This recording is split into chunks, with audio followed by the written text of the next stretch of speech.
Seja nos alimentos, garrafas de bebidas ou no sabão. O plástico está em todos os lugares. Mas que tipo de material é esse, afinal? Por que o plástico dura tanto? E do que é feito?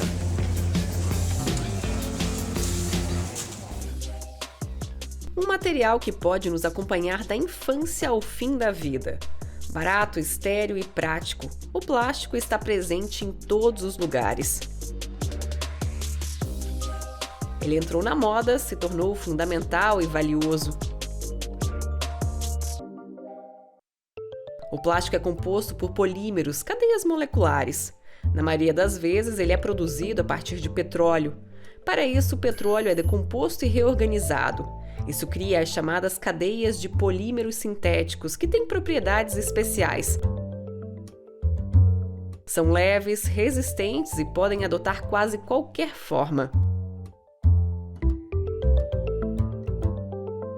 Mas o plástico não desaparece facilmente. Os polímeros sintéticos são difíceis de se decompor e, por isso, o processo de degradação é muito devagar. Em alguns casos, pode levar de 500 a 1.000 anos para se decompor.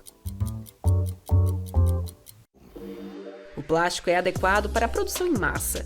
A produção é fácil e rápida, mas o petróleo não é a única alternativa para produzir esses polímeros. Isso porque os polímeros também estão presentes na natureza. A partir deles é produzido o bioplástico. A partir do milho, da cana-de-açúcar ou da celulose, cadeias moleculares com propriedades comparáveis às do plástico à base de petróleo podem ser criadas por meio de processos químicos. Elas se degradam mais rápido, mas ainda assim leva muito tempo. Ou seja, também são necessárias soluções para o bioplástico. Hoje, cerca de 90% do plástico é produzido a partir de petróleo. Apenas cerca de 10% são reciclados ou são plásticos biodegradáveis. E para onde vai o plástico não reciclado? Grande parte acaba nos rios e no mar. Nossos oceanos estão se afogando em plástico. Uma equipe de pesquisa analisa o que acontece com o plástico quando ele fica por um tempo na água. Esses pedaços de plástico estão flutuando na água há quase 2 anos e devem continuar assim pelos próximos 8 anos, em um aquário com água doce e em outro com água salgada. Aqui você pode ver uma camada de sal. A água salgada influencia. A estrutura faz parte de um experimento de longo prazo na Universidade de Magdeburg-Stendal, na Alemanha. O objetivo desse experimento é investigar como os plásticos se degradam na água. Queremos saber se os plásticos, depois de estarem na água por anos, ainda são recicláveis. Os pesquisadores estão interessados principalmente no que acontece com plásticos comuns quando ficam muito tempo na água. Como a estrutura deles muda, como as superfícies são afetadas. As pesquisas são muitas vezes sobre o que o material faz com o ecossistema ou com a água. Estamos investigando o que a água faz com o plástico. É possível retirá-lo da água e reciclá-lo? O plástico é exposto a influências naturais em vários ambientes. Esses objetos flutuaram no Mar Báltico por 1 ano e meio. Ich fass mal rein. Oh, krass. Das sind aber diese Pocken, ne? Diese Seepocken. Genau. Aqui temos cracas, mas também temos mexilhões e algas. Não dá para reproduzir isso em um aquário. Nee.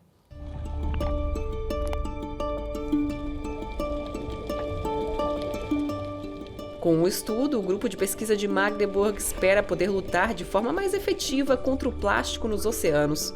A situação está ficando cada vez mais ameaçadora.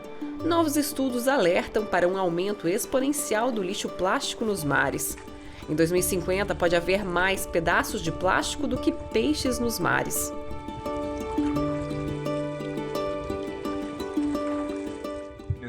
Cerca de 300 milhões de toneladas de plástico são produzidas todos os anos, e 10 milhões de toneladas acabam nos oceanos.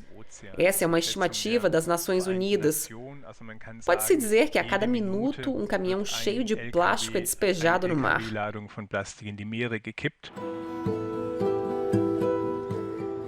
O plástico permanece lá por séculos, é praticamente indestrutível. Na água, ele se decompõe lentamente em microplástico. e, em pouco tempo, afunda nas profundezas do mar. Estima-se que cerca de 80% do plástico já esteja no fundo do mar e não há como retirá-lo. Lá, ele é ingerido por diversos organismos e a consequência disso é que, através da cadeia alimentar, os peixes acabam trazendo esse plástico de volta para os nossos pratos.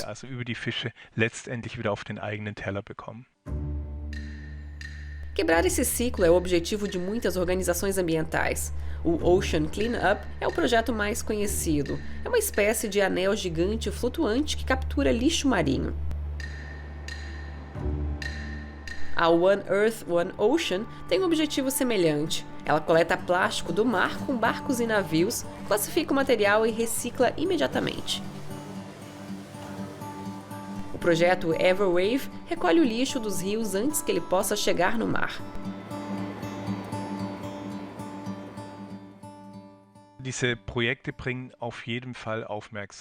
Esses projetos chamam a atenção e nos lembram que não lidamos bem com o plástico. Por outro lado, eles são apenas uma gota no oceano. O que estamos despejando nos mares atualmente não pode ser retirado de lá por nenhum projeto ou tecnologia no mundo.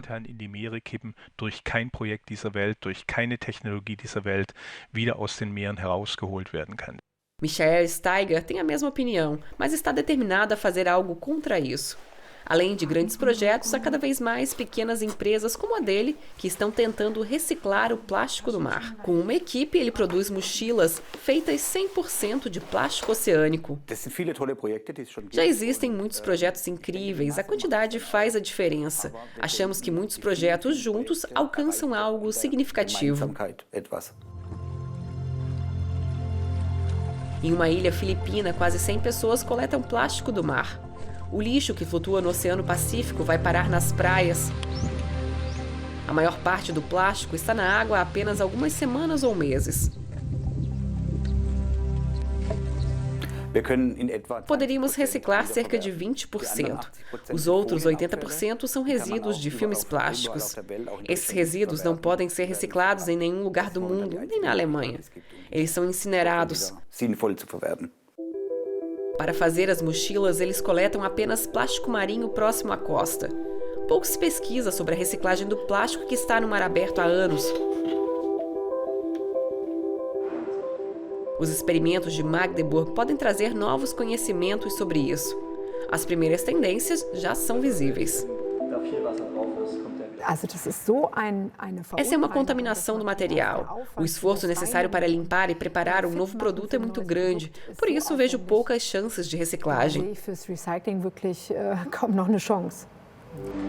Entre todas as pesquisas sobre o plástico dos oceanos, fica uma mensagem importante. A mensagem não pode ser: sem problemas, podemos reciclá-lo. Essa não pode ser a solução. O plástico não deveria acabar no oceano.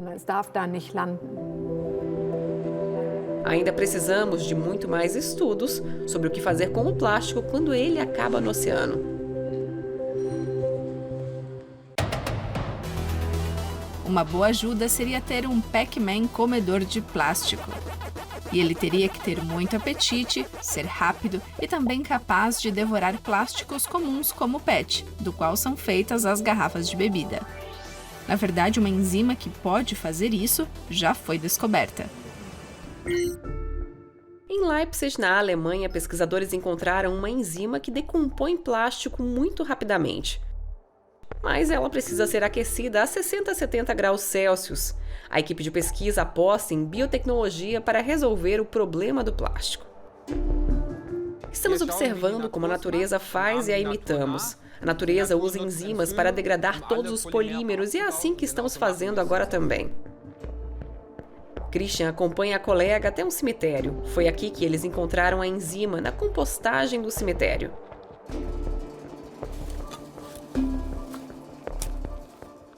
Vamos ver o que encontramos aqui.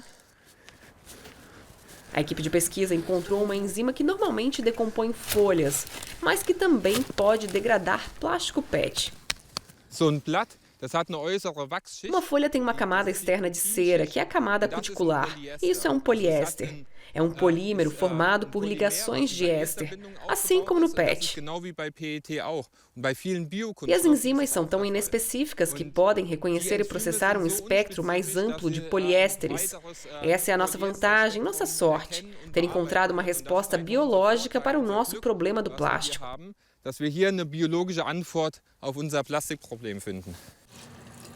Christian demonstra como a enzima decompõe o plástico rapidamente. Em apenas um dia, a embalagem PET se dissolve completamente a 60 a 70 graus Celsius. Restam apenas os componentes básicos. A enzima foi uma grande descoberta para os pesquisadores.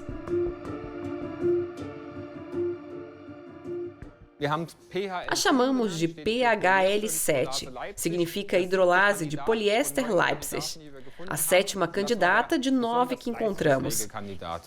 É assim que a enzima se parece. Eles a imprimiram em 3D para explicar como a reação funciona.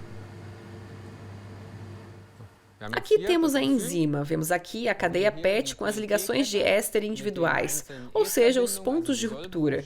E agora a enzima entra como um Pac-Man e come as ligações de éster individuais. E no final obtemos os componentes elementares como ácido tereftálico e etilenoglicol, e a partir disso podemos produzir um novo plástico. E a equipe de Christian vai além. Eles querem modificar o DNA da enzima para que ela degrade o plástico ainda mais rapidamente. Para isso, eles estão examinando muitas variantes modificadas. Cada variante deve ser analisada individualmente. Apenas as eficientes são selecionadas. Eles contam com a ajuda da tecnologia e da inteligência artificial. O biotecnólogo Rony Frank também participa da pesquisa. Agora queremos aperfeiçoar a nossa tecnologia. Para isso, temos nosso novo protótipo, com o qual podemos analisar cerca de 100 amostras de enzimas de uma vez, registrar ao mesmo tempo suas camadas, e isso gera os dados que precisamos para alimentar a nossa IA, treiná-la e encontrar novas enzimas melhoradas com as quais podemos degradar o plástico. Eles querem analisar milhares de enzimas por dia, em busca de uma superenzima. Mas não é só isso. No final, queremos levar o mercado a trabalhar mais com poliésteres que sejam facilmente degradáveis por enzimas. Assim, podemos criar economias circulares realmente eficientes. E não temos outra alternativa, porque atualmente não sabemos lidar com o lixo plástico. Estamos olhando para o futuro e temos uma ideia de como podemos reciclar de forma sustentável o lixo plástico.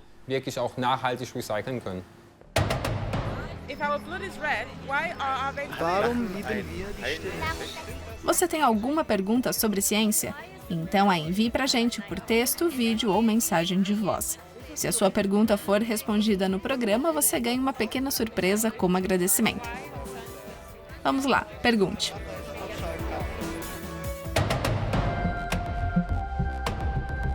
O Futurando está chegando ao fim, mas nós já estamos preparando o programa da semana que vem.